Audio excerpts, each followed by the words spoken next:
नमस्कार। Freedom knowledge YouTube channel पर आप सबका हार्दिक स्वागत है। हमारा टॉपिक चल रहा था भारतीय संविधान का विकास क्रम, और हमारे संवैधानिक विकास के क्रम में हमने इसके पहले part British east India company के अधीन जो अधिनियम एक्ट पारित हुए उसके अंतर्गत हमने दो अधिनियमों के बारे में अध्ययन कर लिया, जिसमें पहला था रेगुलेटिंग एक्ट 1773 और दूसरा था पिट्स इंडिया एक्ट 1784। यदि आपने हमारा पहले वाला वीडियो नहीं देखा है तो यूट्यूब चैनल की प्लेलिस्ट में जाकर पॉलिटिकल साइंस में आप इससे जुड़ा हुआ पहला वीडियो संवैधानिक विकास भाग प्रथम अवश्य देखें, ताकि आपको ये हमारा दूसरा भाग है वो समझ में आए। दूसरे भाग में हम चलते हैं तीसरे महत्वपूर्ण अधिनियम की तरफ, जो है चार्टर एक्ट 1786। तो हमने देखा था कि रेगुलेटिंग एक्ट में जो बंगाल का गवर्नर था उसको बंगाल का गवर्नर जनरल पद दे दिया गया था, और जो 1786 का पिट्स इंडिया एक्ट था 1784 का पिट्स इंडिया एक्ट था, उसके अंतर्गत उसके ऊपर एक कंट्रोलिंग करने के लिए एक नियंत्रक बोर्ड का गठन किया गया था, और नियंत्रक बोर्ड में 6 सदस्य थे, और 6 सदस्यों में से 4 सदस्य प्रीवी काउंसिल के थे, और एक राज्य सचिव था और एक चांसलर था। तो वो जो कंपनी थी ब्रिटिश ईस्ट इंडिया कंपनी, उस कंपनी के जो राजनीतिक कार्य थे उनको नियंत्रित करने का उनका मुख्य उद्देश्य था, ताकि कंपनी पर किसी तरह से कंट्रोलिंग की जा सके। तो उसी क्रम में हम आगे अध्ययन करते हैं, और आगे का एक्ट आता है 1786 का चार्टर एक्ट। इस एक्ट के अंतर्गत क्या प्रावधान थे? तो इस एक्ट में महत्वपूर्ण 2 बातें थी। ठीक है, महत्वपूर्ण बातें कितनी थी? 2। पहली बात इसकी थी वो ये थी कि जो बंगाल का गवर्नर जनरल है, बंगाल का गवर्नर जनरल है, उसको सहायता देने के लिए रेगुलेटिंग एक्ट में 4 सदस्यों की, ध्यान से सुनना, 4 सदस्यों की एक कार्यकारिणी बनाई गई थी। ठीक है ना, कार्यकारिणी परिषद का गठन किया गया था, जो गवर्नर जनरल को शासन चलाने में सहायता करती थी।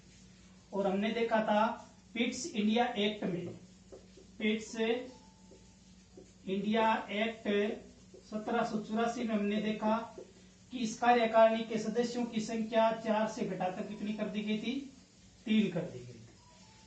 तो इस एक्ट में इस बंगाल के गवर्नर जनरल को इससे पहले तक इस कार्यकारिणी का जो निर्णय है वो निर्णय मानने के लिए बाध्यता थी। तो इस अधिनियम में यह व्यवस्था की गई कि विशेष परिस्थितियों में, कैसी विशेष परिस्थितियों में गवर्नर जनरल है वो कार्यकारिणी का निर्णय मानने के लिए बाध्य नहीं होगा, या उसके निर्णय को ठुकरा सकता है। तो यानी कि कहने का मतलब बंगाल के गवर्नर जनरल की शक्तियों को बढ़ाया गया था। दूसरा इसका महत्वपूर्ण जो प्रावधान था वो ये था कि गवर्नर जनरल ऑफ बंगाल, इसको सेनापति की शक्तियां दे दी गई थी, सेनापति की शक्तियां प्रदान कर दी गई। तो 2 महत्वपूर्ण प्रावधान रहे थे चार्टर एक्ट 1786 के अंदर। पहला जो प्रावधान था कि गवर्नर जनरल है उसकी जो कार्यकारिणी है, उस कार्यकारिणी का कोई भी निर्णय, ठीक है ना, विशेष परिस्थितियों में गवर्नर जनरल मानने के लिए बाध्य नहीं है, यानी कि वो उस कार्यकारिणी के निर्णय को ठुकरा सकता है। ठीक है। दूसरा प्रावधान था कि गवर्नर जनरल को प्रधान सेनापति की शक्तियां प्रदान कर दी गई थी। तो 2 महत्वपूर्ण प्रावधान थे चार्टर एक्ट 1786 के अंतर्गत।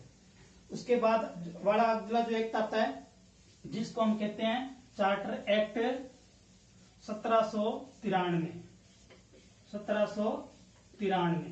1793 के चार्टर एक्ट में क्या प्रावधान थे उसको अपने देखते हैं। तो 1786, 1784 और 1773 3 एक्ट को हम अच्छे से पढ़ चुके हैं। ठीक है, मैं बार बार कह रहा हूं, अगर आप इससे पहले वाला वीडियो नहीं देखा है तो ये वीडियो आपको समझ में आने वाला नहीं है, क्योंकि जो हमारी क्लास चल रही है पॉलिटिकल साइंस में वो चल रही है संवैधानिक विकास के ऊपर, कि हमारे संवैधानिक विकास के अंतर्गत पृष्ठभूमि में रहे हुए विभिन्न अधिनियम, ठीक है ना, एक्ट है, उनके बारे में हम अध्ययन कर रहे हैं। तो चार्टर एक्ट 1793 का था, उस एक्ट में क्या क्या प्रावधान थे उसके बारे में अपने चर्चा कर लेते हैं। तो इस अधिनियम के अंतर्गत पहला प्रावधान ये था कि जो कंपनी थी, ब्रिटिश ईस्ट इंडिया कंपनी थी, उसका कार्यकाल क्या हो रहा था, समाप्त हो रहा था। यानी कि इस कंपनी को व्यापार करने के लिए, भारत के अंदर व्यापार करने के लिए जब एलिजाबेथ ने अधिकार पत्र सौंपा था, उसकी एक निश्चित समय सीमा थी। तो वह निश्चित समय सीमा खत्म हो रही थी, तो उस समय सीमा को बढ़ाने के लिए एक्ट लागू किया गया था। तो इसके अंतर्गत क्या किया गया था, इसका कार्यकाल 20 वर्षों तक बढ़ा दिया गया था, 20 वर्षों तक बढ़ा दिया गया था। तो कंपनी का कार्यकाल 20 वर्षों तक बढ़ा दिया गया था। ये चार्टर एक्ट 1793 की पहली महत्वपूर्ण बात है। दूसरी अगर महत्वपूर्ण बात देखें तो इसी एक्ट के तहत जो नियंत्रक बोर्ड था, उस नियंत्रक बोर्ड के जो सदस्य थे, जिसमें मैंने 6 सदस्यों का जिक्र किया था, ठीक है ना, 4 सदस्य थे प्रीवी काउंसिल के, एक सदस्य था राज्य सचिव और एक था इसका चांसलर। तो ये 6 सदस्य थे। इनके जो वेतन भत्ते हैं वो अब तक ब्रिटिश सरकार वहन करती थी। तो इस अधिनियम में प्रावधान कर दिया गया कि नियंत्रक बोर्ड के सदस्यों का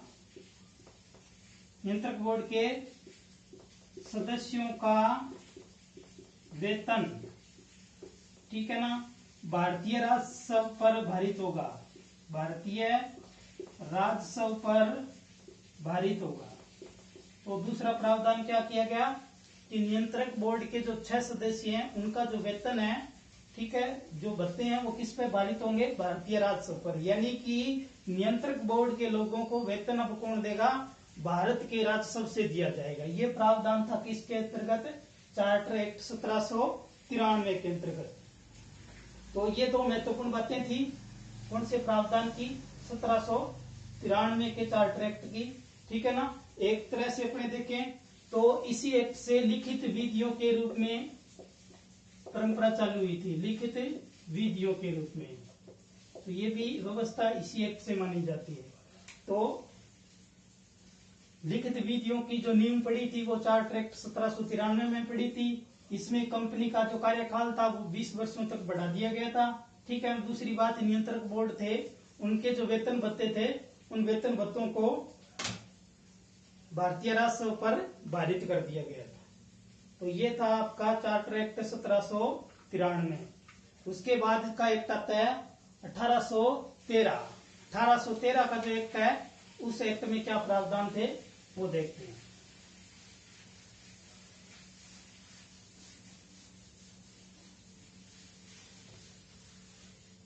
तो 1813 चार्टर एक्ट 1813 के चार्टर एक्ट में महत्वपूर्ण बातें क्या क्या थी। उसमें पहली बात थी कि ब्रिटिश ईस्ट इंडिया कंपनी थी, ब्रिटिश ईस्ट इंडिया कंपनी थी, कंपनी के व्यापारिक अधिकार समाप्त कर दिए गए, ध्यान रखना, यहां से प्रश्न आता है। चार्टर एक्ट 1813 और चार्टर एक्ट 1833 में 2 बातें लिखी हुई है। 1813 में लिखा है कि ब्रिटिश ईस्ट इंडिया कंपनी के जो व्यापारिक अधिकार थे वो समाप्त कर दिए गए थे। अगर पेपर में प्रश्न आता है कि ब्रिटिश ईस्ट इंडिया के व्यापारिक अधिकार पूर्णतः समाप्त कब कर दिए गए, तो तब आपको उत्तर देना 1833, क्योंकि इस एक्ट में जो कंपनी थी उस कंपनी को चाय का व्यापार करने की छूट थी, ठीक है ना, और उसके साथ साथ चीन के साथ वो व्यापार कर सकती थी। तो ध्यान रखना, चाय का व्यापार कर सकती थी, चीन का व्यापार कर सकती थी। और इसी अधिनियम में प्रावधान किया गया था कि जो भी ब्रिटिश मूल के लोग हैं, यानी कि अंग्रेजों को व्यापार करने की कुछ छूट दे रखी थी। तो अंग्रेज लोग थे, ब्रिटिश लोग थे, उनको भारत में व्यापार करने की कुछ छूट प्रदान कर दी गई थी इस एक्ट के अंदर। लेकिन कंपनी के व्यापारिक अधिकार थे वो एक तरह से सीमित कर दिए गए थे। तो ध्यान रखना, इसमें जो लैंग्वेज है पर्सन की, उसके अकॉर्डिंग अपने को उत्तर देना होता है। उसके बाद इस अधिनियम की जो दूसरी मुख्य विशेषता थी वो क्या थी कि जो भारतीय शिक्षा है,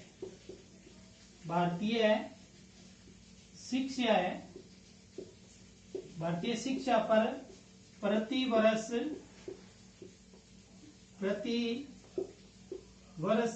1 लाख रुपए खर्च किया जाएगा। 1 लाख रुपए खर्च किया जाएगा। ये भी प्रावधान चार्टर एक्ट 1813 में किया गया था। तो कहने का मतलब बजट में शिक्षा के ऊपर खर्च की जो बात की गई थी वो 1813 के चार्टर में की गई थी। उसके बाद इसका एक प्रावधान था कि ईसाई धर्म, ठीक है ना, ईसाई धर्म के जो मिशनरी थे उनको, मिशनरियों को धर्म का प्रचार करने की भारत में छूट मिल गई थी। कहने का मतलब ये हुआ कि ईसाई धर्म का प्रचार प्रसार करने की भारत में छूट भी चार्टर एक्ट 1813 के अंतर्गत मिली थी। ये महत्वपूर्ण बात है, परीक्षा में पूछी जाती है कि ईसाई धर्म का प्रचार प्रसार करने की छूट किस अधिनियम के तहत मिली थी। अपना उत्तर होना चाहिए 1813 का चार्टर एक्ट। और ये प्रश्न भी महत्वपूर्ण रहता है कि भारतीय शिक्षा पर 1 लाख रुपए प्रति वर्ष खर्च करने की बात किस अधिनियम में की गई थी, तो 1813 के अधिनियम में। उसके बाद एक बात यह है कि ब्रिटिश ईस्ट इंडिया कंपनी है, ठीक है ना, उसके व्यापारिक अधिकार क्या कर दिए गए थे, समाप्त कर दिए गए थे। तो ये 3-4 बातें महत्वपूर्ण है चार्टर एक्ट 1813 की। उसके बाद आता है चार्टर एक्ट 1833।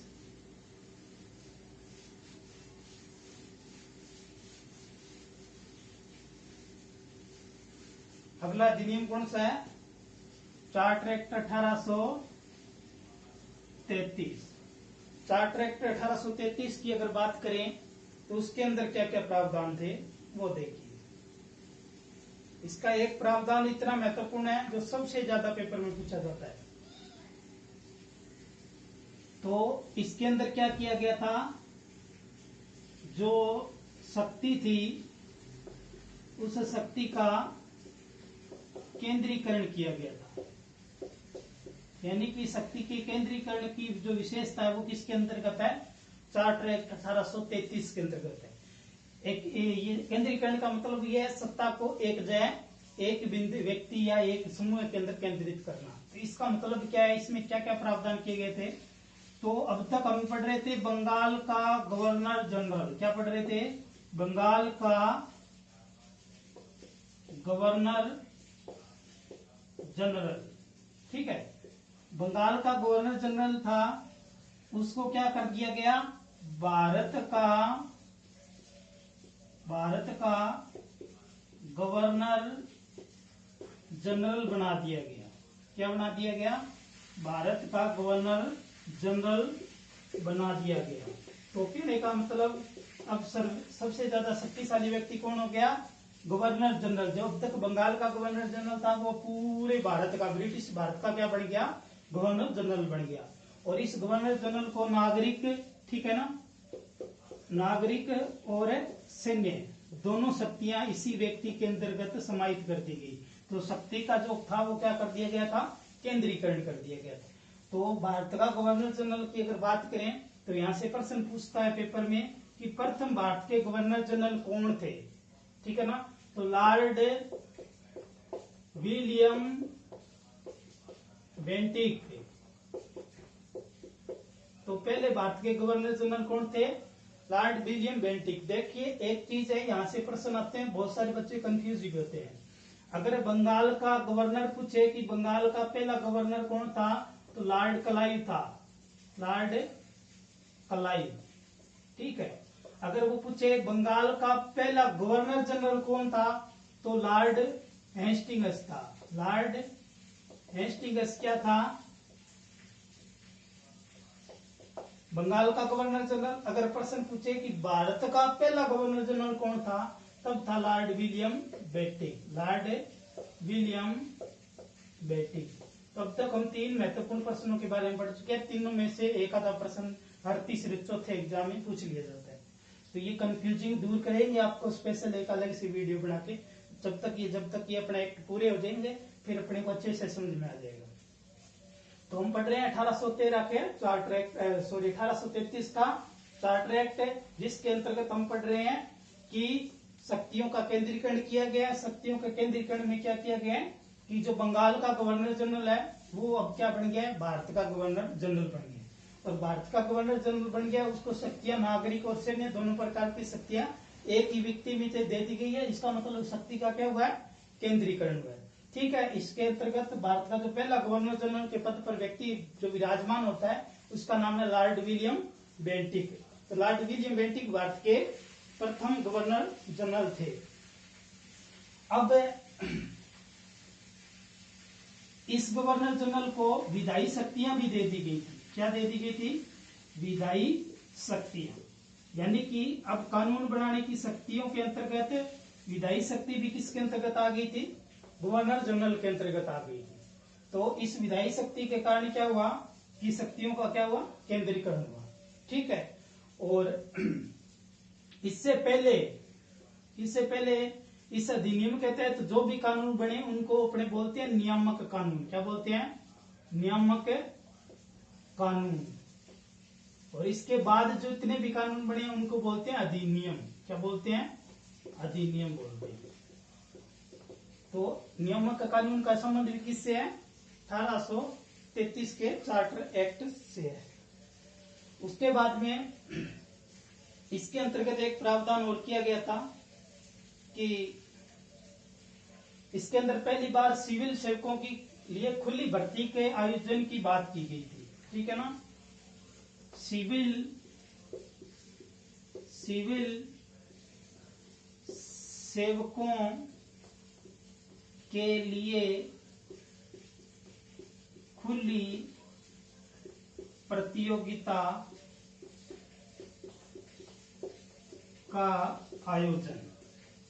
यानी कि जो कंपटीशन अब अपने होता है वर्तमान में, ऐसे कंपटीशन का पहले प्रावधान किसके अंतर्गत किया गया था, 1833 के चार्टर एक्ट के तहत किया गया था।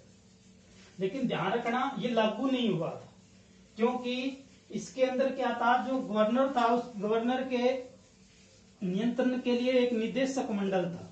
क्या था, निदेशक मंडल था। जो निदेशक मंडल क्या करता था, कंपनी की व्यापारिक कार्यों को कंट्रोल करता था। तो निदेशक मंडल के लोगों ने इस चीज का विरोध किया, क्योंकि ये जो सिविल सेवकों जितनी भी भर्तियां होनी थी सीधी सीधी कंपनियों के अंतर्गत होनी थी, यानी कि कंपनी के अंदर अधिकारी कर्मचारी नियुक्त होने थे। तो इस निदेशक मंडल ने इसका विरोध कर दिया कि अगर खुली प्रतियोगिता होगी तो भारतीय लोग इसमें सम्मिलित हो जाएंगे। ठीक है ना, इसलिए निदेशक मंडल ने विरोध होने के कारण ये जो कानून था वो लागू नहीं हो सका था। ठीक है, तो ये अगले वाले अधिनियम में लागू होगा। ठीक है ना, तो ध्यान रखना, ये प्रश्न पूछ लेता है कई बार कि पहली बार किस अधिनियम में सिविल सेवकों के लिए खुली प्रतियोगिता के आयोजन की बात की गई थी, तो 1833 के चार्टर एक्ट के तहत की गई थी, लेकिन ये लागू नहीं हुआ था। उसके बाद में महत्वपूर्ण बात एक और है इस अधिनियम की। ठीक है ना, वो महत्वपूर्ण बात क्या है वो देखिए कि हमने देखा था नियंत्रक बोर्ड। ठीक है ना, नियंत्रक मंडल की नियुक्ति हुई थी पिट्स इंडिया एक्ट के तहत। और नियंत्रक मंडल का काम क्या था, गवर्नर जनरल के यानी कि जो कंपनी थी उस कंपनी के जो राजनीतिक कार्य थे उनके ऊपर नियंत्रण रखना। तो नियंत्रक किस चीज पे रखता था, नियंत्रक मंडल यानी कि कंपनी के राजनीतिक कार्य, यानी कि जो राजस्व से जुड़े कार्य थे उस पर नियंत्रण रखने के लिए नियंत्रक मंडल का गठन किया गया था। कब है?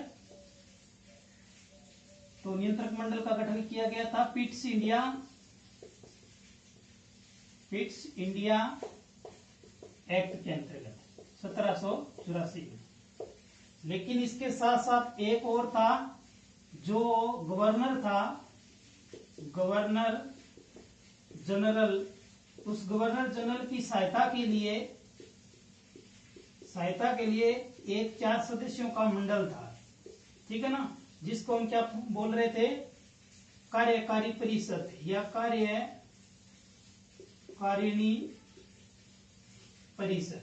तो ये कार्यकारिणी परिषद थी, उसके अंदर सदस्यों की संख्या कितनी थी? 4, और नियंत्रक मंडल में सदस्यों की संख्या कितनी थी? 6।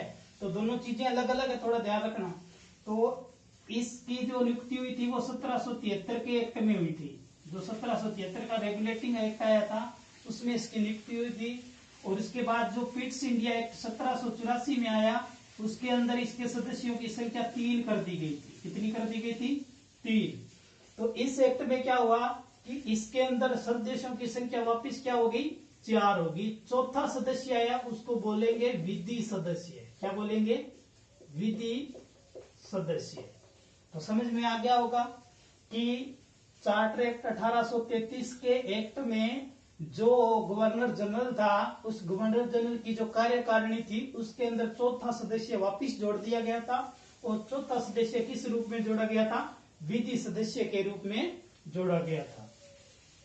तो विधि सदस्य के बारे में अपने और देख लेते हैं इसके अंतर्गत, ठीक है ना। कई बार पेपर में ये प्रश्न पूछ लेता है। तो विधि सदस्य की नियुक्ति, ठीक है ना। विधि सदस्य की नियुक्ति किसके अंतर्गत है? कार्यकारी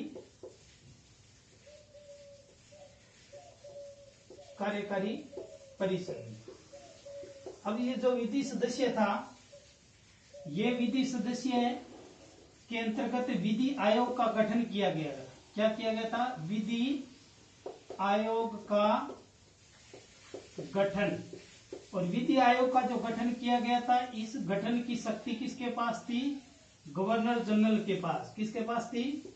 गवर्नर जनरल के पास विधि आयोग के गठन की पावर थी। और इसके अंतर्गत 4 सदस्यीय, कितना? 4 सदस्यीय विधि आयोग का गठन किया गया। विधि आयोग का गठन किया गया। और इस विधि आयोग का गठन करने के साथ साथ इसका जो अध्यक्ष था विधि आयोग का, वो था कौन? Lord Macaulay. Lord Macaulay.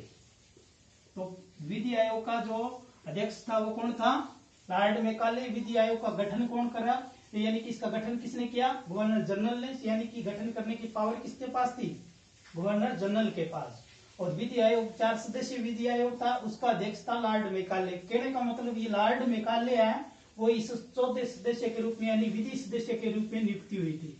तो ये पेपर में बहुत बार प्रश्न आता है कि विधि सदस्य के रूप में पहली नियुक्ति किसकी हुई थी? तो लॉर्ड मेकाले की हुई थी, ठीक है ना। और आगे चलकर यही लॉर्ड मेकाले भारत के अंदर अंग्रेजी शिक्षा का जनक माना जाता है।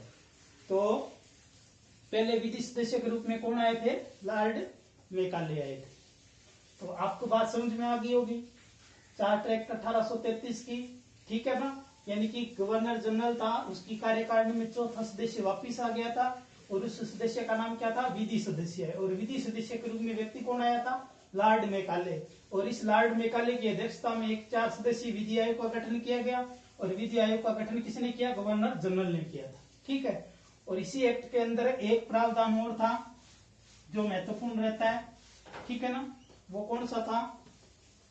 दास प्रथा पर रोक लगाई गई थी। क्या? दास प्रथा पर रोक लगाई गई थी।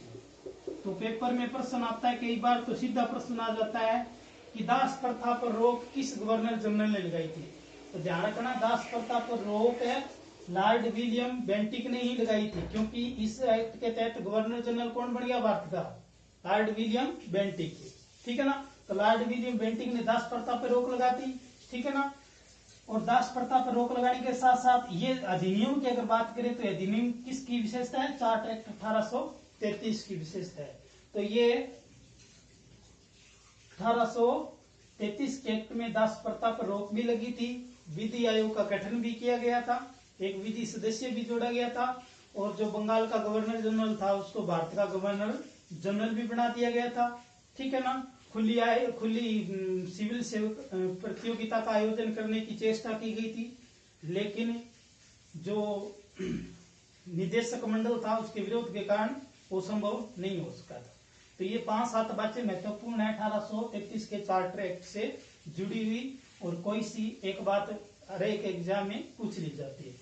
तो आशा करता हूँ आपको पसंद आई होगी। अगर आपको पसंद आई है तो प्लीज हमारी वीडियो को लाइक कर देना, शेयर कर देना, और अपने दोस्तों में इस चैनल को शेयर करते हुए, ठीक है, रिक्वेस्ट करना, ताकि हमारा चैनल जल्दी से जल्दी उन लोगों तक पहुंचे जिन लोगों को हमारी इस राजनीति विज्ञान के जो हम पढ़ रहे हैं संवैधानिक विकास ये वीडियो है उनके लिए आवश्यक हो, हेल्पफुल हो। ठीक है। तो उसके बाद आता है चार्टर एक्ट अधिनियम 1853। तो कंपनी एक्ट के तहत ये अंतिम अधिनियम है जो 1853 में आया था। तो चार्टर एक्ट 1853। तो चार्टर एक्ट 1853 में क्या क्या प्रावधान थे वो देखिए।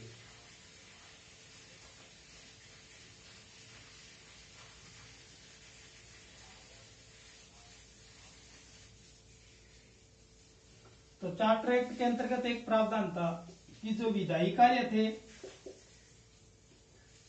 ठीक है ना, विधायी कार्य और प्रशासनिक कार्य